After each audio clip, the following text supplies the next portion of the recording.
চলুন জেনে নেই আজকের প্রথম আলো পত্রিকার প্রধান প্রধান শিরোনামগুলি। হরমুজে চলতে পারবে বাংলাদেশের জাহাজ।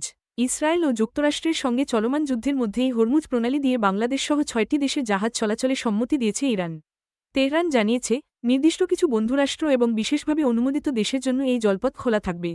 ইরানের এই বন্ধু তালিকায় বাংলাদেশের পাশাপাশি ভারত, চীন, রাশিয়া, ইরাক ও পাকিস্তানের নাম রয়েছে। বিশ্বের মোট জ্বালানি তেলের ১/৫ এবং তরলীকৃত প্রাকৃতিক গ্যাসের বড় অংশ এই সাগরপথ দিয়ে সরবরাহ করা হয়। গত মাসে যুক্তরাষ্ট্র ও ইসরায়েল ইরানে হামলা শুরুর পর থেকে এই প্রণালীতে কঠোর নিয়ন্ত্রণ আরোপ করে তেহরান। পরোক্ষ আলোচনার মধ্যেও ইরানের নৌপ্রধানকে হত্যা। মধ্যপ্রাচ্যে যুদ্ধ বন্ধের কূটনৈতিক তৎপরতার মধ্যে ইরানের নৌবাহিনীর প্রধান আলীরেজা তাংশিরিকে হত্যার দাবি করেছে ইসরায়েল। ইরানের ইসলামিক রেভলিউশনারি গার্ড কোরের নৌপ্রধান ছিলেন এই আলীরেজা তাংশিরি। যুদ্ধ বন্ধের জন্য ওয়াশিংটন ও তেহরানের মধ্যে পরোক্ষ আলোচনা চলছে বলে জানিয়েছেন পাকিস্তানের পররাষ্ট্রমন্ত্রী ইসহাক দার। ইরানে হামলা শুরুর পর ইসরায়েল ও মধ্যপ্রাচ্যের বিভিন্ন দেশে পাল্টা হামলা চালিয়েছে ইরান। বৈশ্বিক জ্বালানি সরবরাহের গুরুত্বপূর্ণ পথ হরমুজ প্রণালীও প্রায় বন্ধ করে দিয়েছে তারা। এ পরিস্থিতিতে যুদ্ধ বন্ধে নানাভাবে চাপ বাড়ছে যুক্তরাষ্ট্রের ওপর। মার্কিন প্রেসিডেন্টের মধ্যপ্রাচ্য বিষয়ক বিশেষ দূত স্টিভ উইটকফ জানিয়েছেন, তারা পাকিস্তানের মাধ্যমে ইরানের কাছে ১৫ দফার প্রস্তাব পাঠিয়েছেন। ফেরিঘাটে অব্যবস্থাপনা, ঢালু সড়ক, অরক্ষিত পন্টুন।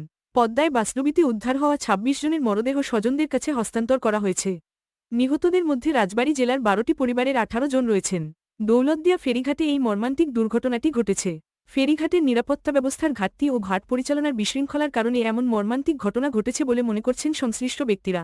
রেলিংবিহীন অরক্ষিত পন্টুন, ঢালু ও খানাখন্দে ভরা সংযোগ সড়ক এবং ফেরিতে আগে উঠতে যানবাহনগুলোর প্রতিযোগিতার কারণে ফেরিঘাটটি মৃত্যুফাঁদে পরিণত হয়েছে। গতকাল বৃহস্পতিবার সন্ধ্যা পর্যন্ত মোট ২৬ জনের মরদেহ উদ্ধার করা হয়েছে। ১০ দিনে সড়কে ২৭৪ জন নিহত। পবিত্র ঈদুল ফিতরের আগে ও পরে গত ১০ দিনে দেশে সড়ক দুর্ঘটনায় ২৭৪ জন নিহত হয়েছেন। রোড সেফটি ফাউন্ডেশনের তথ্য অনুযায়ী গত ১৭ মার্চ থেকে ২৬ মার্চ ভোর পর্যন্ত দেশে ৩৪২টি সড়ক দুর্ঘটনা ঘটেছে। গত বছর ঈদুল ফিতরের ছুটির সময় ১১ দিনে সড়ক দুর্ঘটনায় ২৪৯ জন নিহত হয়েছিলেন। একসঙ্গে দাফন ৩ জনের, কাঁদছেন স্বজন বন্ধুরা। রাজবাড়ীর দৌলতদিয়া ফেরিঘাটে পদ্মা নদীতে বাসডুবিতে নিহত ৩ জনের একসঙ্গে দাফন সম্পন্ন হয়েছে। স্বজন ও বন্ধুরা কান্নায় ভেঙে পড়েন। নিহতদের মধ্যে রয়েছেন একটি ৭ বছর বয়সী শিশু, একজন অবসরপ্রাপ্ত স্বাস্থ্যকর্মী ও জাহাঙ্গীরনগর বিশ্ববিদ্যালয়ের এক শিক্ষার্থী। নিহত শিশু তাজবিদ ঢাকার একটি স্কুলে ২য় শ্রেণীতে পড়ত। তার মা ইশরাত জাহান খান ঢাকা মার্কস মেডিকেল কলেজ হাসপাতালের একজন চিকিৎসক। বাসের যাত্রী ছিলেন ইসরাতের মা রেহেনা আক্তার, ছোট ভাই আহনাফ তাহমিদ খান এবং একমাত্র সন্তান তাজবিদ। ঈদুল ফিতরের ছুটি শেষে গত বুধবার বিকেলে রাজবাড়ী থেকে ঢাকার মিরপুরের বাসার উদ্দেশ্যে রওনা হয়েছিলেন তারা। বাসটি নিয়ন্ত্রণ হারিয়ে পদ্মা নদীতে পড়ে গেলে এই দুর্ঘটনা ঘটে। ডিজিএফআইয়ের সাবেক প্রধান মামুন খালেদ ৫ দিনের রিমান্ডে।